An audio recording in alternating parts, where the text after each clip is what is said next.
दोस्तों, कई दशकों पहले भारत के पूर्व प्रधानमंत्री पंडित जवाहरलाल नेहरू ने हिंदी चीनी भाई भाई का नारा दिया था।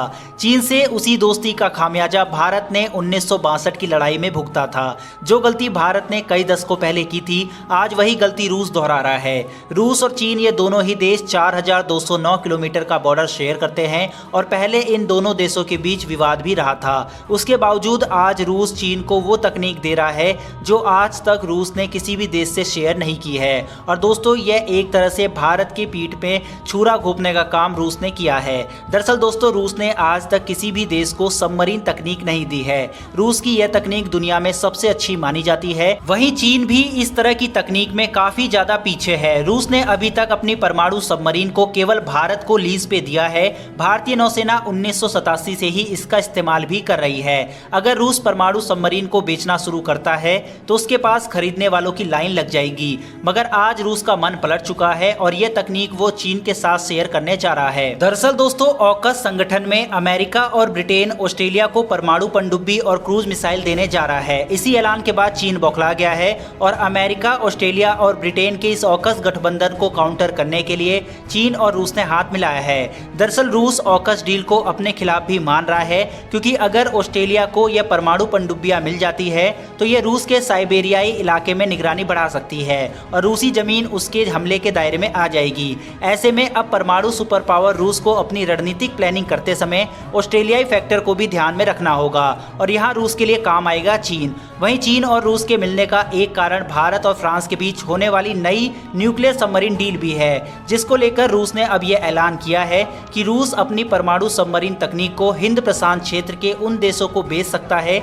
जो इसे लेने के लिए इच्छुक होंगे और ऐसे देशों में रूस ने सबसे पहले चीन का ही चुना है। दोस्तों, ऐतिहासिक रूप से आज तक रूस ने अपनी न्यूक्लियर पनडुब्बी तकनीक को किसी के साथ शेयर नहीं किया है, यहाँ तक कि भारत के साथ भी नहीं, जो उसका सबसे बड़ा पार्टनर भी है। हालांकि रूस अभी यह तकनीक सिर्फ चीन को ही देगा। रूस का यह फैसला भारत के लिए एक बड़ा खतरा साबित हो सकता है, क्योंकि चीन पहले से ही समुद्र में हमें आके दिखाता रहता है। इस डील से चीन की ताकत और भी दोगुनी हो जाएगी और वो अपनी परमाणु पनडुब्बी को किसी भी जगह आसानी से भेज सकेगा। ऐसे में चीन की नज़र हिंद महासागर में भी है और वो यहाँ पर राज करना चाहता है, जिसके चलते वो पाकिस्तान के ग्वादर में नेवल बेस भी बना रहा है। तो इस तरह से भारत की मुसीबत कई गुना तक बढ़ जाएगी। मगर भारत चीन को काउंटर करने के लिए फ्रांस की मदद ले रहा है। दरअसल फ्रांस भारत को अपना सबसे उत्तम एयरक्राफ्ट राफेल देने के बाद अब वो SSN तकनीक को हमारे साथ शेयर करने को राजी हुआ है। इसके लिए बाकायदा फ्रांस के राष्ट्रपति मैक्रोन ने PM मोदी से बात भी की है। दरअसल दोस्तों, ऑकस डील से नाराज होकर फ्रांस भारत के साथ इस डील को साइन कर रहा है, क्योंकि पहले फ्रांस ऑस्ट्रेलिया को न्यूक्लियर पनडुब्बी दे रहा था, मगर फ्रांस और ऑस्ट्रेलिया की उस डील को अमेरिका ने तुड़वा दी थी, जिससे फ्रांस काफी ज्यादा नाराज हो गया था। यहाँ तक कि अमेरिका से सभी डिप्लोमेटिक रिलेशन को भी उसने खत्म कर दिया है। उसके बाद से ही फ्रांस ने अपनी यह तकनीक भारत के साथ शेयर करने पर सहमति जताई है।